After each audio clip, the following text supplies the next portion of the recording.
buried under the ubiquity of the dust. By then, naturally, he himself would be dead. Another interesting event to anticipate as he stood here in his stricken living room alone with the lungless, all-penetrating mass for world sounds. Better perhaps to turn the TV back on, but the ads directed at the remaining regulars frightened him. They informed him in a countless procession of ways that he, special, wasn't wanted, had no use, could not, even if he wanted to emigrate, so why listen to that? He asked himself irritably, fork them there and their colonization. Hope a war gets started there after all theoretically could, and they wind up just like Earth, and everybody emigrate turns out to be special. Okay, he thought, I'm off to work. He reached for the doorknob that happened way out in the hall, and then shrank back as he glimpsed the vacuity of the rest of the building. It lay in wait for him out here, the force which he had felt busily penetrating his specific apartment. God, he thought, and reshut the door. He was not ready for the trip up those clanging stairs, the empty roof where he had no animal, the echo of himself ascending the echo of nothing. Time to grasp the handles, he said to himself, and cross the living room to the black empty box. When he turned it on, the usual faint smell of negative ions surged from the power supply. He breathed in eagerly, already buoyed up, with the cathode ray tube glowed like an imitation feeble TV image, a collage form made of apparently random colors, trails, and configurations, which until the handles were grasped amounted to nothing. So taking a deep breath to steady himself, he grasped the twin handles, the visual image congealed. He saw at once a famous landscape, the old brown barren ascent, with tufts of dried-out bone-like weeds poking slantingly into dim and sunless sky. One single figure, more or less human in form, toiled its way up the hillside, an elderly man wearing a dull, featureless robe covering as meager as it had been snatched from the hostile emptiness of the sky. The man, Wilbur Mercer, plodded ahead as he clutched the handles. John Isidore gradually experienced a waning of the living room in which he stood. The dilapidated furniture and the walls ebbed out, and he ceased to experience them at all. He found himself instead, as always before, entering into the landscape of drab hill, drab sky, and at the same time he no longer witnessed the climb of elderly man. His own feet now scraped, sought purchase among the familiar loose stones. He felt the same old, painful, irregular roughness beneath his feet, and once again smelled the acrid haze of the sky.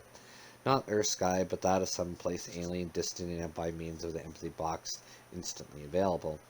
He had crossed over in the usual perplexing fashion, physical merging accompanied by mental and spiritual identification, with Wilbur Mercer, who had recurred as it did for everyone who at this moment clutched the handles.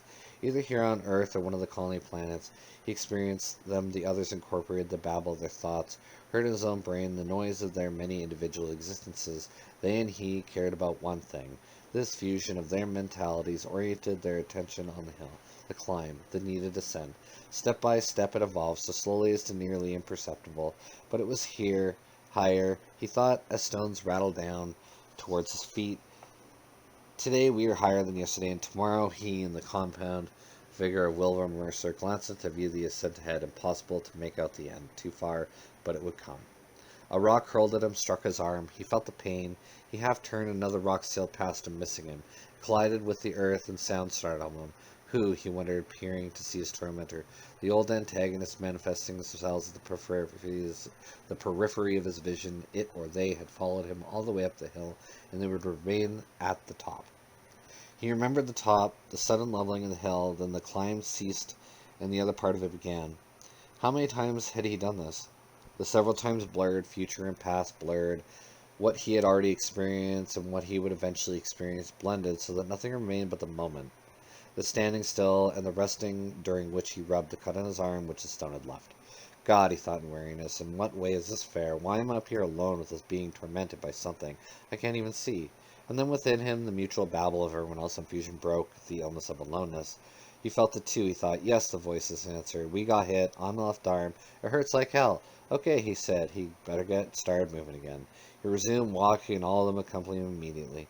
Once he remembered it had been different back before the curse had come, an earlier, happier part of life. They, his foster parents, Frank and Cora Mercer, had found him floating on an inflated rubber air rescue raft off the coast of New England, or had it been Mexico, near the port of Tampico. He did not remember in the circumstances childhood had been nice. He loved all life, especially the animals, had in fact been able for a time to bring down animals back as they had been. He lived with rabbits and bugs, wherever it was, either on Earth or a colony world. Now he had forgotten that too. but he recalled the killers because they arrested him as a freak, more special than any other specials, and due to that, everything had changed. Local law prohibited the time reversal faculty by which the dead returned to life. They spelled it out to him during his 16th birthday. He continued for another year to do it in secret, and still remaining in the still remaining woods.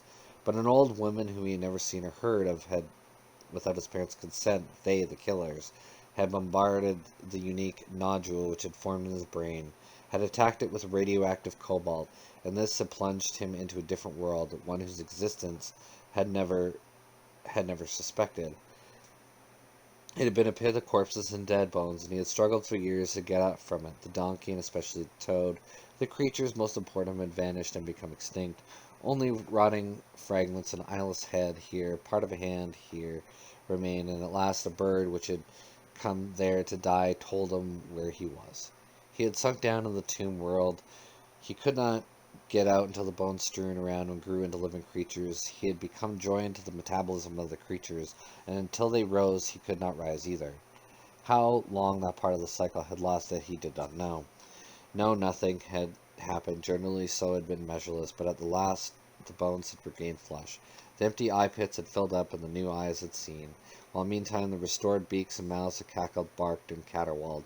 Possibly he had done it, perhaps the extrasensory node of his brain had finally grown back, or maybe he hadn't accomplished it. Very likely could have been a natural process.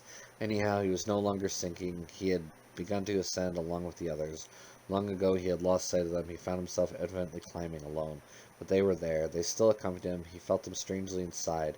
Isidore took holding the two handles, experiencing himself as encompassing every other living thing, and then reluctantly he let go.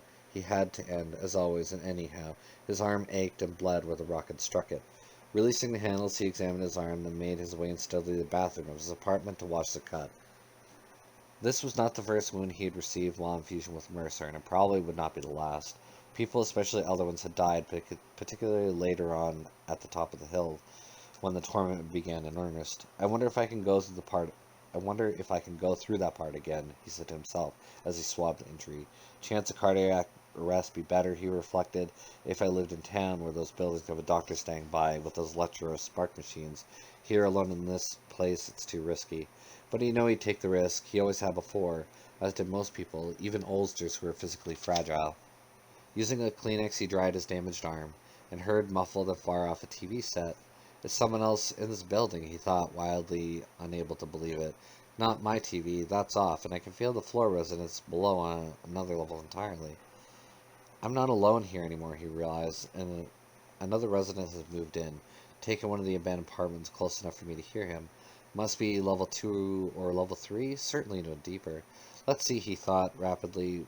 What do you do when a new resident moves in? Drop by and borrow something? Is that how it's done? He could not remember. This had never happened to him before, here or anywhere else. People moved out, people emigrated, but nobody ever moved in. You could take them something, he decided, like a cup of water, or rather milk. Yes, it's milk or flour, or maybe an egg, or specifically their Ushasat's substitutes. Looking in his refrigerator, the compressor had long since ceased working.